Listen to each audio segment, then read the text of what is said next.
होता है कि अचानक इनके पास कॉल आता है अपराधियों का और 10 लाख का डिमांड किया जाता है और 10 लाख रुपया नहीं देने पर क्या होता है कि दिन दहाड़े इनके ऊपर गोली चला दी जाती है। और बीच में हम बैठे हुए थे और अपराधी पीछे से आया, एक मेरा बड़ा लड़का दूसरा बाइक चला रहा था, उसी बीच में वो आया और हम जो जिस मोहल्ले में अपना घुसते हैं वहीं से टर्निंग से घुस रहे थे, तले वो निकाल के गोली चलाने अच्छा ये बताइए कि तो आए दिन क्या होता है कि लगातार अपराधी बेलगाम घूम रहे हैं, सरकार निकम्मी है, पुलिस प्रशासन निकम्मी है। एगो कस्तूरी का बोतल कहीं पर पकड़ा जाएगा तो कॉल आएगा थाना प्रभारी के पास तो दौड़ कर चला जाएगा 4 गो गाड़ी कि वहां पर क्या होता है कि पैसा मिलता है। इस वक्त हम मौजूद है एसआरपी मेमोरियल हॉस्पिटल रक्सौल में और सामने आपको तस्वीर में दिखाई दे रहा होगा यहाँ पर तमाम लोग खड़े हैं और आपको दिल दहलाने वाले एक हम ऐसी खबर दिखाने जा रहे हैं जिसको देखकर आपके पैरों तले जमीन खिसक जाएगी। और क्या होता है कि अचानक इनके पास कॉल आता है अपराधियों का और 10 लाख का डिमांड किया जाता है और 10 लाख रुपया नहीं देने पर क्या होता है कि दिन दहाड़े इनके ऊपर गोली चला दी जाती है। हालांकि रात भरी खबर यह है कि इनकी तो जान बच जाती है लेकिन इनकी पत्नी को डायरेक्ट जाके गोली लग जाती है और वह भी आईसीयू में भर्ती है। हम जानने का प्रयास करेंगे कि आखिर घटना कैसे हुआ। क्या नाम पड़ेगा सर? हमारा नाम रमेश तिवारी। घटना कैसे हुआ? घटना हम लोग दुकान से जा रहे थे घर पर और परिवार ढाला पर हम लोग सब्जी उब्जी खरीदे। आपकी परिवार आपके साथ थी? जी मेरी परिवार मेरी साथ थी। मेरे छोटा लड़का गाड़ी चला रहा था मोटरसाइकिल और बगल में हम बैठे हुए थे, उसका बगल में मेरी पत्नी बैठी हुई थी और बीच में हम बैठे हुए थे और अपराधी पीछे से आया, एक मेरा बड़ा लड़का दूसरा बाइक चला रहा था, उसी बीच में वो आया और हम जो जिस मोहल्ले में अपना घुसते हैं वहीं से टर्निंग से घुस रहे थे, तले वो निकाल के गोली चलाने अच्छा ये बताइए कि आपके पास 10 लाख रुपया का फिरौती के लिए कितना दिन पहले फोन आया था? 10 लाख रुपया के फिरौती हमको 2-2.5-3 महीने पहले आया था। हाँ। और हमने तो उसका आपने कंप्लेन अपने नजदीकी थाना में दिया था कि नहीं? हम बड़ा बाबू के पास में ले जाके मोबाइल से। कौन थाना पड़ेगा? हरैया थाना पड़ेगा, लेकिन हम टाउन थाना में ले जाके दोनों में गए थे, दोनों में वहाँ हरैया थाना भी पहुँचे हुए थे और वहाँ हम बड़ा बाबू को बात कराएं, कॉल आया तब बोले कि सर देखिए इसी नंबर पर हमको कॉल मिल रहा है, धमकी मिल रहा है। और 3 महीने के बाद क्या होता है कि आपको गोली लग जाती है। हाँ और देखिए यही वो जो संदिग्ध गवाह है, इनकी पत्नी को गोली लगी लेकिन गोली इनको छू कर निकल गई। कुछ किस्मत कही जाएगी कि इनकी जान बच गई। और इनकी पत्नी की क्या है कि जरा तस्वीर में दिखाइए। एसआरपी मेमोरियल हॉस्पिटल रक्सौल में वो भर्ती है और अपने जिंदगी और मौत से खेल रही है। अभी वहाँ मौजूद है जब गोली लगी। हाँ आप उनका क्या लगिएगा? मैं उनका बेटा लगूंगा। हाँ, क्या नाम पड़ेगा? विकास तिवारी। हाँ क्या हुआ घटना? ये मेरा भाई गाड़ी चला रहा था जिसपे मेरे पिताजी और मेरे माता बैठे हुए थे लोग, हम पीछे ही और अपराधियों ने आकर गोली मार दी। जी ओवरटेक किया, हम पीछे थे इनके तो मेरे बगल से ओवरटेक किया। अच्छा अभी घटना के मतलब कि लगभग कितना दिन हो चुके हैं? कल है तो हुआ मैंने। तो पुलिस प्रशासन के द्वारा क्या कहा गया? नहीं प्रशासन लोग आए हुए थे लेकिन बड़े साहब आए हुए थे, वो बोले कि ये FIR पहले से किए थे, एसपी साहब आए हुए थे।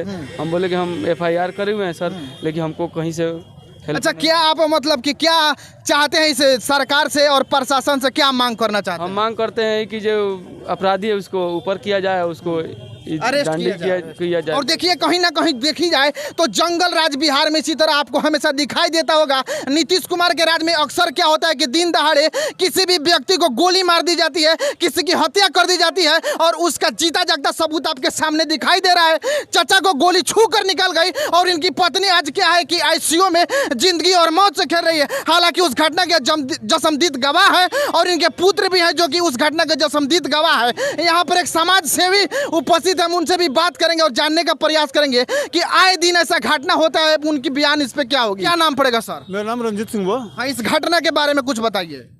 लगभग जून में इनके पास पहला फोन आया था। जून में जब पहला फोन आया तो ये हमको जानकारी दिए तो हम लोग कहें भाई आप 10 लाख रुपए देने के लायक तो आप नहीं है कि 10 लाख दे पाएंगे। अपराधियों ने इनसे 10 लाख रुपया की फिरौती मांगी जी। हाँ। तो हमको लगा कि इनसे मजाक किया जा रहा है और कोई हंसी मजाक में इनसे 10 लाख का डिमांड कर दिया है। तो हम इनको मना कर दिए कि भाई कोई हंसी मजाक में क्या होगा, ये सत्य नहीं हो सकता, आपके पास 10 लाख रुपया है नहीं कि आप 10 लाख रुपया आज से कितने दिन पहले मांगा गया? जून लास्ट में। हाँ। जी। उसके बाद 19 जून को इनका दोबारा फोन आया। 29 जुलाई को जब दोबारा फोन आया 19 जुलाई को तो हम इनको बोले कि हम डंकन के पास है, आप आइए चलते हैं, मैं बड़ा बाबू से बात करते हैं। ये आए तो हम लोग विवेक जायसवाल जी से जाकर मिले जो हरैया थाना प्रभारी थे उनसे। उन लोगों ने क्या कहा? उस वक्त वो अभी उनसे बात हो ही रहा था तब तक अपराधी लोगों का फोन आ गया। अपराधी का जब फोन आया तो विवेक जायसवाल जी बात किए उससे और एक इनका परिजन बन करके खूब बढ़िया से उसकी सारी बात को समझे और उसको समझाने का प्रयास किया, लेकिन वो बात करने के क्रम में फ़ोन काट दिया और बोला कि जल्द से जल्द अगर पैसा आप नहीं देते हैं तो इसका अंजाम बहुत बुरा होगा। हालांकि हम आपको रोकना चाहेंगे, जब उसी वक्त अपराधी की फोन आती है और आप वहां थाना पर बैठे हुए हैं, तो क्या थाना प्रभारी महोदय उस ऑफिस में बैठकर सो रहे थे? उस कॉल ट्रेस करके उसके पूरा रिकॉर्ड नहीं निकाल सकते थे? ये बोले कि कॉल ट्रेस हम लोग कर रहे हैं, नंबर ले लिए, वो नंबर लेने के बाद 3 महीना तक थाना प्रभारी महोदय सूत गए पूरा सीट पे बैठ के। बिल्कुल वो सो गए। अच्छा, घटना हो गया है, आए दिन ऐसा घटना रक्सौल में देखा जाता है, होता है, मोतिहारी में होता है, बहुत सारे जगहों पर होता है। क्या कहना चाहते हैं प्रशासन को? प्रशासन बहुत जल्द अपने आप में सुधार लाए, नहीं तो सुधारने के लिए जब एक एक नगरवासी उतर जाएंगे तो फिर उनको सुधारने का मौका नहीं मिलेगा, उनको खुद सुधारना पड़ेगा। और अभी जो घटना हो रहा है इसका 100% जिम्मेवार हमारी प्रशासन है। आज हमारे पास जो टेक्नोलॉजी है, जगह जगह CCTV कैमरा लगा है, उसको खंगाला जाए तो सारे अपराधी बेनकाब हो जाएंगे और पकड़े जाएंगे। क्योंकि जब छौड़ादानों में विवेक वर्णवाल जी को जब तिकोनी में गोली मारा गया और हम लोग छौड़ादानों में जा करके उनका CCTV कैमरा खंगाले और उनका रिपोर्ट मिला तो उसमें 3 अपराधी गिरफ्तार हुए। अगर हम लोग वहाँ नहीं गए रहते तो भी अपराधी पकड़ में नहीं आते। अच्छा, आपने कहा कि 3 महीना पहले फोन आती है और 10 लाख रुपया की फिरौती मांगी जाती है। अगर उस कॉल ट्रेस को थाना प्रभारी महोदय उसका जांच करते तो क्या वो अपराधी पकड़ा जाता कि नहीं? जब CDR रिपोर्ट उनके पास मौजूद है तो अपराधी का नाम भी उनके पास होगा।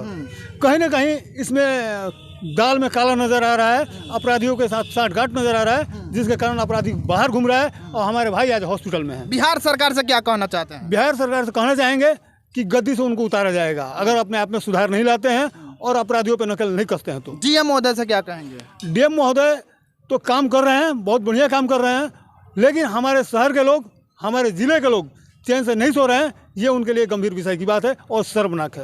और कहीं ना कहीं देखी जाए तो आए दिन क्या होता है कि लगातार अपराधी बेलगाम घूम रहे हैं। सरकार निकम्मी है, पुलिस प्रशासन निकम्मी है। एगो कस्तूरी का बोतल कहीं पर पकड़ा जाएगा तो कॉल आएगा थाना प्रभारी के पास तो दौड़ कर चला जाएगा 4 गो गाड़ी कि वहाँ पर क्या होता है कि पैसा मिलता है। लेकिन यहाँ पर देखिए एक आदमी यहाँ पर चाचा खड़े हैं, इनकी क्या है कि इनकी पत्नी आज मौत से जूझ रही है, लेकिन पुलिस प्रशासन 3 महीना पहले कॉल आता है फिरौती मांगने के लिए किसी क्या है कि बेलगाम अपराधी का, लेकिन कॉल ट्रेस नहीं कर पाते हैं थाना प्रभारी महोदय। तो कहीं ना कहीं यह बहुत बड़ी नाकामी है पुलिस प्रशासन के और सबसे बड़ी सरकार की भी। इसी तरह नए अपडेट देखने के लिए देखते रहिए तबाही news India. Cameraman Abdul Rahman के साथ मैं तारुद्दीन आलम। जय हिंद।